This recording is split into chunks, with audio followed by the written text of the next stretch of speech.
While Ukraine does not typically admit attacking Russia, the President Volodymyr Zelenskyy has publicly warned that the war is now returning to Russia, and it has.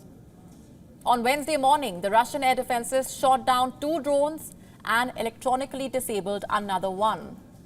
This is the latest in a series of attempted drone raids on the Russian capital. Russia accuses Ukraine of launching these drones.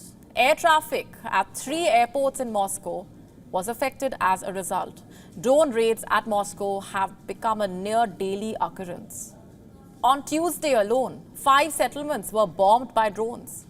Ukrainian forces used small UAVs carrying light explosive payloads for such sorties. And it follows Zelenskyy's warning in late July. The Ukrainian leader had described the growing number of drone strikes in Moscow as inevitable, natural, and an absolutely fair process. In fact, he described it as justified response to the months of relentless Russian drone attacks on Ukrainian cities and the country's civilian infrastructure. One-way attack drones, kamikaze drones, may not look like much, but they do pose a serious challenge for air defenses. They are laden with artillery and explosives and are also called suicide drones, as they are designed to blast or get destroyed in the attack, causing maximum damage. They are the cheaper alternative to cruise missiles and can strike their targets from hundreds of kilometers away. Russia has been using these kamikaze drones to target Ukraine, and Ukraine has been confronting this problem since the war started.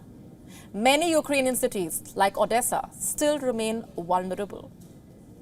Ukraine has so far used its limited number of long-range drones to strike Russian military and government sites. And in addition to the attacks on Moscow, Ukraine has launched a number of drone strikes on targets in Russian-occupied Crimea. Attacks have also involved both air and marine drones aimed at thwarting the day-to-day operations of Russia's Black Sea Fleet.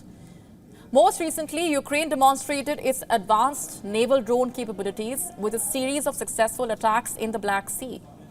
In early August, Ukrainian drones struck a Russian warship and a sanctioned Russian oil tanker used to supply the Russian military.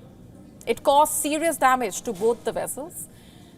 These attacks took place close to Novorossiysk, an important Russian naval base and oil port in the eastern Black Sea.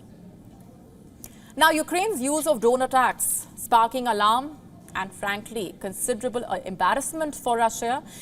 And why shouldn't they? They are the invading forces. They hold vast parts of Ukrainian territory. And Ukraine continues to demonstrate extraordinary courage in the face of the Russian aggression. The Russian military planners are now facing the same dilemma Ukrainian counterparts were facing. They are confronted with the task of finding a balance between maintaining air defenses along the front lines and also securing the airspace above the Russian capital and other key cities like Belgorod. You see, for Kiev, manufacturing one-way attack drones has become a priority. It has become a key element of their army of drone strategy. According to a recent report, there are currently more than 200 companies officially manufacturing drones in Ukraine. Hundreds of smaller-scale startup-style operations are also developing new drone models as Ukrainians race to get a technological edge on their Russian enemies. And of course, Ukraine's partners are also helping Ukraine. In May this year, the UK announced its decision to arm Ukraine with attack drones. UK is one of the many countries currently sending drone technology to Ukraine.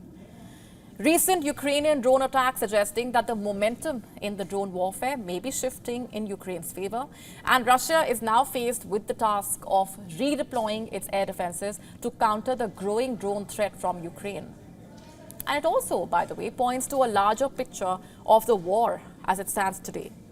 Ukrainian and Russian armies are deploying one-way attack drones with growing frequency.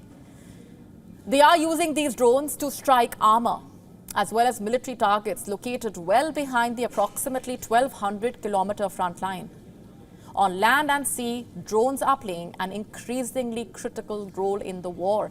And Ukraine is demonstrating its ability to strike back via drones because the battle on the land has been entering a stalemate, and all that keeps escalating is the war of words. Take the case of Russia's former president and the current deputy chair of the Security Council, Dmitry Medvedev. He has emerged as Russia's most pro-war vitriolic figure, has issued yet another warning to the West. He warned that Russia may annex Georgia's breakaway regions if the West keeps creating tension over the country by discussing its possible membership in the NATO. And Georgian officials say they are committed to joining the US-led military alliance so that they can preserve territorial integrity of their country. But Russia sees NATO's expansion as a provocation from the West. WION now available in your country. Download the app now. Get all the updates on the move.